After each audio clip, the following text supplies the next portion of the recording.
बुजुर्गों को पेंशन इस बात के लिए नहीं दी जाती कि भी उनकी आमदनी कितनी है। बुजुर्गों को पेंशन इस बात के लिए दी जाती थी कि भी उनके परिवार में, उनके घर में, उनके मान सम्मान में कभी कमी ना आए। सरकार को एक बात बहुत अच्छी तरह से समझनी पड़ेगी। इस सरकार की एक बड़ी खासियत है, ये कोई भी फैसले लेती है तो अपने कान बंद कर लेती है। किसान आंदोलन एक बहुत बड़ा इस सरकार के लिए उदाहरण है कि आपको लोगों की सुननी चाहिए पहले और फिर आपको कोई कानून बनाना चाहिए। ये जो बुज़ुर्गों की पेंशन को काटने का इन्होंने फैसला करा है, जिन भी बुज़ुर्गों की 2 लाख से ज़्यादा पेंशन है कि उनकी पेंशन कटी जाएगी।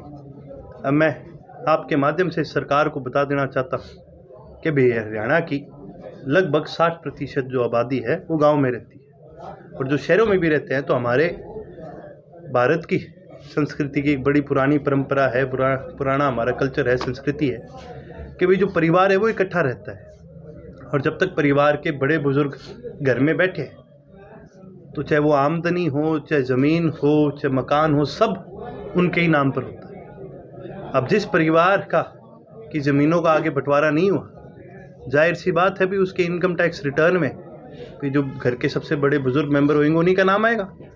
तो बहुत जाहिर सी बात है कि 2 लाख से ज़्यादा हो सकती है आमदनी, पर इसका मतलब ये नहीं है कि उनके बुजुर्ग की अकेले की आमदनी 2 लाख है। वो 2 लाख आमदनी पूरे परिवार की होती है। ये बहुत ही निंदा की और बहुत ही शर्मनाक बात है कि सरकार को आज तक इस चीज़ का भी एहसास नहीं हुआ। जननायक चौधरी देवीलाल ने बुजुर्गों की पेंशन, बुजुर्गों के मान सम्मान के लिए शुरू करने का काम करा था। सरकार ने ये फैसला लेकर के ना केवल बुजुर्गों का अपमान करने का काम करा है, जननायक चौधरी देवीलाल का भी अपमान करने का काम करा है। दुष्यंत चौटाला ने कहा है कि मैं पहले कहता था किसान आंदोलन है, राजनीतिक आंदोलन है जो दिखाई देने लग रहा है। और मैं तो पहले क्या करता था कि दुष्यंत चौटाला बीजेपी का बी टीम का आदमी है। आज इन्होंने मिल करके ये जो फैसला करा है बुजुर्गों, क्या कहा करते थे, ताई इंद्रों की सौगन खा के क्या करते थे कि ताई मैं तो पेंशन भी 5100 कर दूंगा, ठेके भी बंद कर दूंगा। ठेके गांव के पास और खोल दिए और हाँ यूँ है ताऊ की पेंशन जरूर काट दी इसने। तो ये जो बात करते हैं किसान आंदोलन की, इनसे ज़रा ये तो पूछो, अगर इतना ही आपको लग रहा था ये ढकोसला है तो फिर क्यों भी आपने कानून वापस लिए। और भैया अगर कोई किसान संगठन भी चुनाव लड़ना चाहता है तो ना तो उनके पास ये ताकत है कि वो रोक दे किसी को, ना आप में है ना मेरे में। ये ताकत केवल और केवल जनता के पास है। उनको जवाब जनता देने का काम करेगी, आपका काम जवाब देना नहीं है। अगर आपने जवाब देना है तो पत्रकारों के बजाय इस प्रदेश की जनता को जवाब दीजिए। जो आपकी सरकार में इतने घोटाले हुए हैं, जो आपके डिपार्टमेंट में इतने घोटाले हुए हैं, उनका जवाब देने का काम कीजिए। परिवार एक होने की बात चल रही है बार-बार, क्या एक तारीख को कह रहे हैं, बात कब नहीं होती जी, रोज कोई ना कोई आके कोई बात कर देता है। पर जैसे कि हमने पहले भी ये बात कह रखी है और चौधरी ओम प्रकाश चौटाला जी ने ये साफ बात कह रखी है, जो पार्टी के गद्दार हैं उनकी पार्टी में कोई जगह नहीं। तो उनके द्वारा अब तक कहा नहीं गया परिवार एक होने के कारण? किन के द्वारा? अजय चौटाला के। कहाँ के हमने? आपके आगे क्या होगा जी, हमारे आगे परिवार में अजय चौटाला ने भी बयान दिया है कि बोला है कि जनवरी में परिवार एक हो जाएगा अगर ओम प्रकाश चौटाला जी चाहेंगे। आप एक चीज़ देखिए, अजय चौटाला जी का, जजपा का ले लो, इनके मौसम के साथ साथ बयान भी बदलते हैं। ये क्या कह रहे थे कि भाई जब कृषि कानून आए हैं इनके अंदर संशोधन हो जाएगा, हटेंगे नहीं, हट गए तो वाह मोदी जी क्या गिफ्ट दे दिया आपने हमें। जब परिवार अलग हो रहा था तो चौटाला साहब हमारे आदरणीय हैं, और जब चुनाव लड़ने की बात है तो नाक रगड़ाने की बात कहने लगे। तो इनके तो जी मौसम के साथ भाषण भी बदलते हैं, इनके मौसम के साथ बयान भी बदलते हैं। अभी जो मौसम है जजपा के लिए बहुत गर्मा गर्मी का मौसम चल रहा है, तो इनको चाहिए कि भी कोई थोड़ा सा हमें सहारा मिल जाए। तो क्या लगता है आपको ऐसे बयान क्यों दे रहे हैं? तो आप बताओ, आपने देखा होगा गाँव में इनका क्या हाल है। जब इनके नेताओं को कोई चाहता नहीं, जब इनका विरोध इतना हो रहा है तो भी वो तो फिर कहीं ना कहीं अपनी पुरानी गलतियों को मानेंगे। फोटो वायरल कर रहे हैं सर चौटाला साहब के साथ। मैं कहता हूँ एक चीज़ बताओ जी, आप भी अपने दादाजी से मिलते होगे, पैरों के हाथ लगाते होगे, आपने करी कभी वायरल? क्या जरूरत ऐसी पड़ गई कि भाई ये फ़ोटो भी वायरल करनी पड़ रही है? क्या जरूरत ऐसी पड़ गई कि ऐसे तरह के टैग लगाने पड़ रहे हैं? ये सारा इनका रोज़ का ही काम है। इन्होंने और कुछ नहीं, इन्होंने तो एक राजनीति करनी है, इन्होंने तो एक शोबाजी करनी है। और ये आज से नहीं करते आ रहे, ये पहले से करते आ रहे हैं। और यही चीज़ें हैं जो किसी भी संगठन को ना तो पसंद है ना। आप ग्राउंड पे काम करो, लोग अपने आप आपके साथ लगेंगे, आपको ये सब हथकंडे करने की फिर जरूरत नहीं पड़ेगी। इनेलो पंजाब में अपना रोल हमेशा अदा करती रही, अब की बार इलेक्शन देखिए जी, ये फैसला चौधरी ओम प्रकाश चौटाला जी का है, चौधरी अभय सिंह जी का है। कार्यकर्ता होने के नाते हमारी जो जिम्मेवारी लगाएगी हम उसको पूरी तरह से निभाने का काम। सरकार ने सर यूनिवर्सिटियों को लेकर एक बड़ा फैसला लिया जिसमें मामला हुआ, तो आईएएस और जो छात्र इकाई है क्या कुछ करेगा? देखिए जी, हमारी जो छात्र इकाई है, हमने इनका कॉलेज लेवल पर इसका विरोध करने का भी काम करा है। साथ ही साथ छात्र इकाई ने गवर्नर से भी टाइम मांगने का काम किया था, पर उस समय गवर्नर साहब ने हमें टाइम नहीं दिया था। लेकिन हम आज भी इस फैसले के खिलाफ है।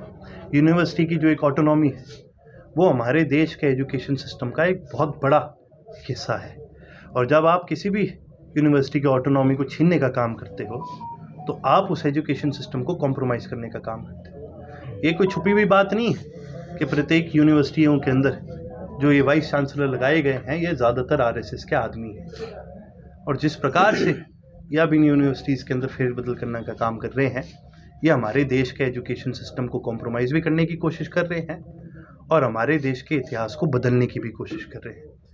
पर इसका पूर्ण रूप से हमारा छात्र संगठन, हमारा युवा संगठन और हमारी जनरल बॉडी तीनों ही इसके विरोध में है, क्योंकि ऐसे डिसीजन से ना केवल देश के आज के युवा पे फ़र्क पड़ता है, पर ऐसे फैसलों से देश के आने वाले कल के युवा पर भी फ़र्क पड़ता है। सर देखिए, वो तो चुड़ूनी साहब से आप पूछे, क्या उनके मन में मंशा थी वो क्लियर कर देंगे आपको। भाई हमारे मन में जो बात थी, कोई अगर हमारे से कोई सवाल है तो मैं उसको पूरा जवाब दे सकता हूँ। जी चुड़ूनी साहब क्या सोच के कोई फैसला लेते हैं वो तो केवल और केवल वो जाने। हरियाणा सरकार द्वारा ओमिक्रॉन को लेकर गाइडलाइन जारी की गई, लेकिन वहीं रैलियों की तैयारियां की जा रही है और आमजन कोई प्रोग्राम करता है तो उन पर रोक लगाई जा रही है, उसको लेकर क्या कहेंगे?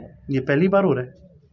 आप मेरे को बताएं, अगर सरकार ने सरकारी मशीनरी का दुरुपयोग करा हो, क्या ये पहली बार हो रहा है हमारे देश में?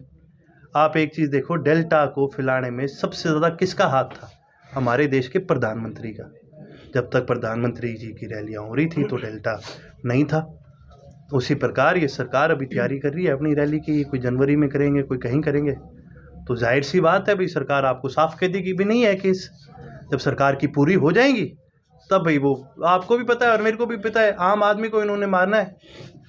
ना कोई अस्पताल पे जोर देते हैं, ना किसी और चीज़ पे जोर देते हैं।